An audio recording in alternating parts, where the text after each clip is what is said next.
Hi, welcome to LearnEx Academy. Today we're going to talk about the basics of English grammar and why is it important for us to learn the parts of speech. Okay? Now most of this is probably from school days, okay? And it may seem like it's repetitive, but here it's important that we understand parts of speech so that we can use the words effectively and appropriately according to the business situation. Okay? Primarily we want to pay important attention to content words. Okay? Those are our nouns, verbs, and adjectives because those are the building blocks of what our message is when we're trying to communicate. Okay? Improving your part of speech will not only improve your speaking skills but also your writing skills. So those really go hand in hand when it comes to improving our communication style, our skills relating to English. Okay? Probably already know 8 parts of speech. Anybody that has studied English will know or have an idea for what these 8 parts of speech are and how do we use them. All right. When we look at building vocabulary, we look at understanding that there are words that can be used as either nouns or adjectives or verbs according to prefix and suffix in word roots. All right. So we'll look at studying those to improve our vocabulary so when we're speaking, we can focus more on using a variety of words rather than using a limited variety. People who are good communicators have a very strong vocabulary to use, to refer to when they are trying to convey or speak appropriately. Okay, you probably already know, everybody already knows nouns is a person, place, thing, idea, or a feeling. Alright, those are nuts and bolts. Our noun is always the most important part of our communication. That's our subject. That's what we're talking about. Alright. We can identify a noun with our articles, an, or that's if we're dealing with a singular noun. We have plural nouns. When we start using plural nouns, we have to also look at the verb. Does the verb agree with the noun? Alright, and when we study parts of speech, we'll again look at noun endings. We change the pronunciation and the spelling of words according to the prefix or the suffix, the word endings in a word. Alright, be careful as to understanding the pronunciation of words and how they change according to the noun endings. Okay, like alternative or alternator. Alright, those are 2 words according to the word endings. I've changed the pronunciation of the base word alter. Okay, keep in mind nouns of person, place, things, and ideas have noun markers. Usually, especially if we have a noun, we will also have an adjective. Okay, so we'll talk about adjectives as well. Alright, but nouns are always things, feelings, places, ideas. Alright, verbs are really tricky because when we talk about verbs are anything that we can action. Those are do words. I can action it out, I can feel it. Okay? Sometimes it's difficult to identify what is the difference between a noun and a verb. Right? If I can't action it out, it's not going to be a verb. Oftentimes we have linking verbs, okay, that are used in conjunction or relation to other verbs to show when time takes place. Okay, verbs always tell when the action occurs. So we also have to have an understanding of verb tenses. Okay, those linking verbs show being, okay? And they also relate to the tense, the time it takes place. All right, so if we're talking about past tense, like was or went, it's going to be in the past. Or am or goes, these are present tense verbs. So you have to be careful with verbs and the tenses. Okay?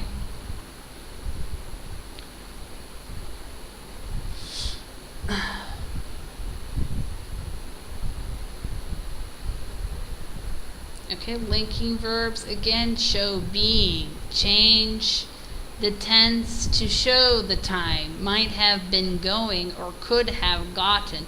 These get a little more complicated and a little more confusing as they go forward. Okay, just to review. Alright, verbs are essentially or basically the action or words that do, and linking verbs. Alright, linking verbs are used along with other verbs, alright, to show being, like is, am, are. These verbs can also be used alone as well, but often there may be a verb phrase like am going or is swimming. Okay, and always look at the tense of the verb to show the time, when time takes place.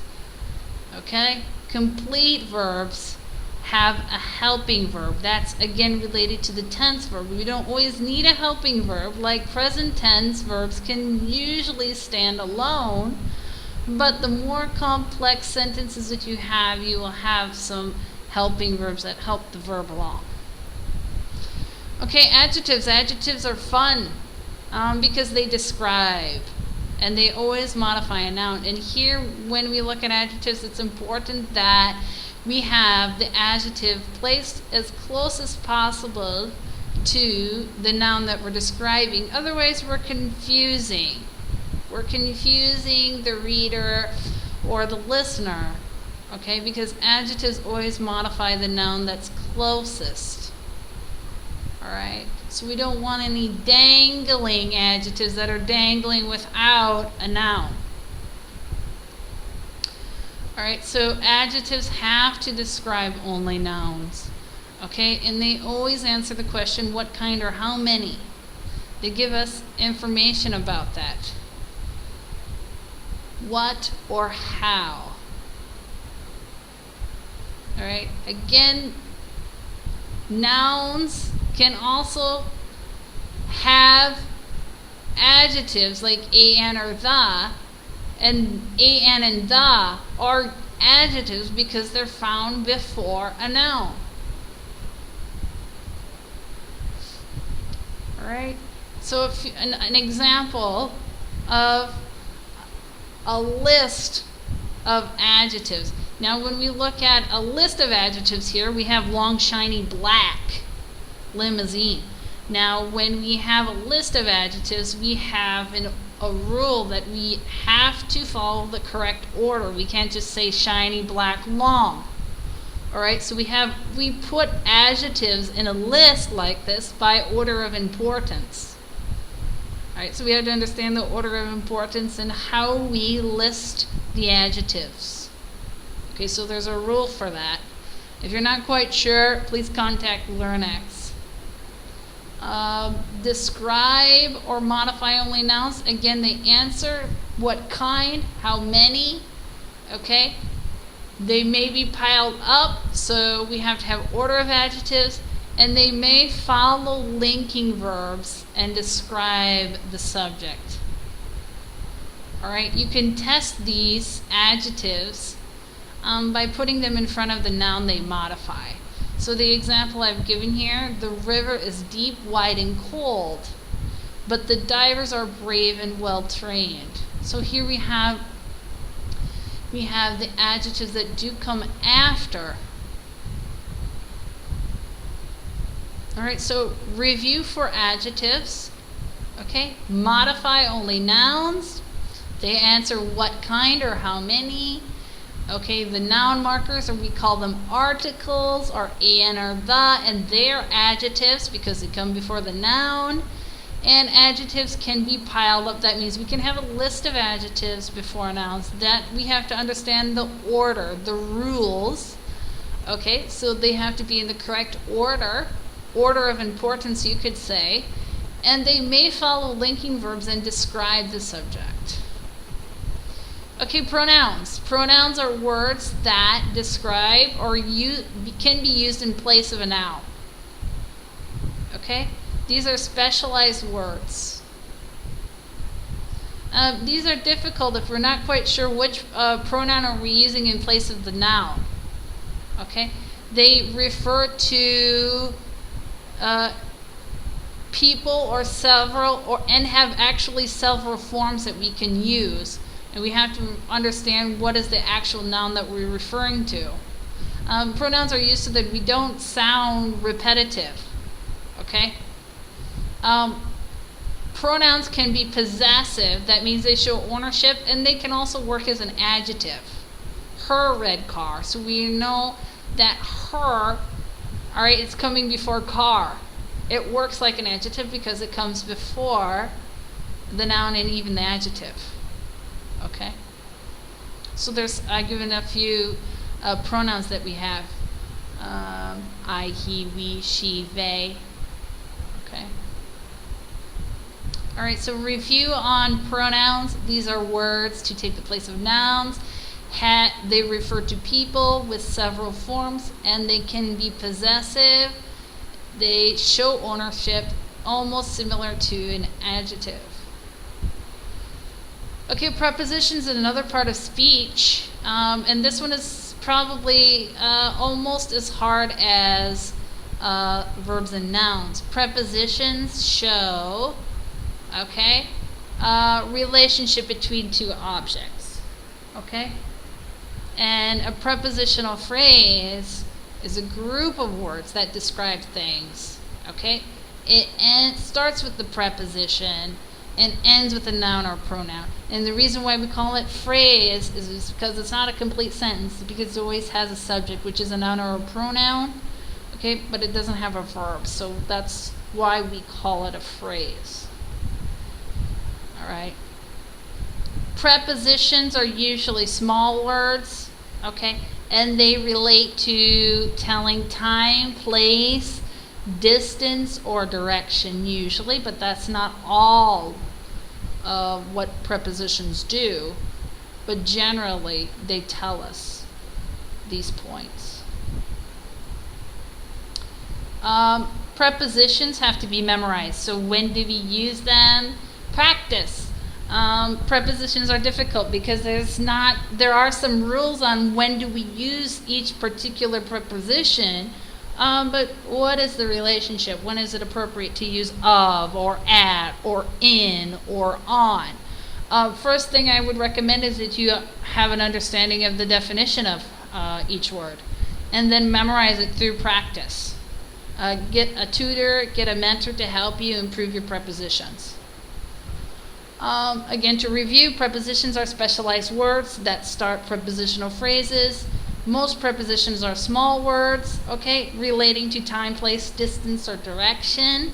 And prepositions have to be memorized, so lots of exercises. Do as many exercises as you can, written, spoken, being able to show the relationship between one object and another, and when we can use it and when we can't use those particular words. All right, conjunctions. Conjunctions are fun because they show relationships between sentences. Okay? All right. They're hook words. Okay, so here's a few examples of conjunctions. All right. They can help us transition from one thought to another. They can show relationship. Okay? They usually hook clauses. So a few examples: as, when, if, since, because, while, after, although, before. All right, and these particularly are difficult. If we start these conjunctions at the beginning of a sentence, we often end up with a dependent clause and an independent clause, And sometimes if we're not careful, we don't have a complete sentence. So you want to be careful with starting a sentence with a conjunction. If you're not sure about that, please contact us and we can help you. Okay, so review on conjunctions, words which hook together. So they hook together words, phrases, and sentences. So often if we have a combined sentence like a compound or complex sentence, we will have a conjunction. All right, and sometimes they only hook clauses. Now clauses are generally sentences or potential sentences, so keep that in mind. Adverbs. All right, adverbs describe verbs, adjectives, or other adverbs. Okay, just like adjectives describe a noun, adverbs describe verbs, adjectives, or other adverbs. All right, and they answer the questions how, when, where, why, and under what conditions. All right, these are words that are adverbs. Okay, and usually we can identify them because they end in ly, like extremely, eerily, especially. And that's one of the reasons when we learn vocabulary words, we look at the word endings, because that'll help us understand, is it a noun, verb, adverb, etc. Okay? These words, particularly not, very, often, here, almost, always, never, and there, these are always used as adverbs. Okay, remember I said that there are some words that can be used either as nouns, verbs, adjectives. These particular words are always going to be adverbs.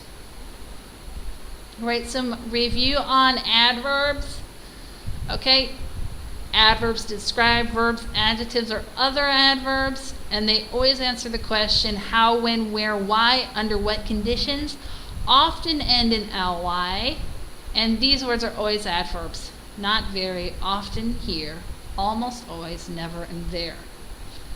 Okay, and the last part of speech we're looking at is interjections, and these are not so common, but they are a part of speech, and these words show emotion. All right, and maybe we can call them fillers because they don't really have a function, but they show the emotion, like, oh, please, ouch. Okay, these are interjections, and they usually, generally, we find them at the beginning of the sentence.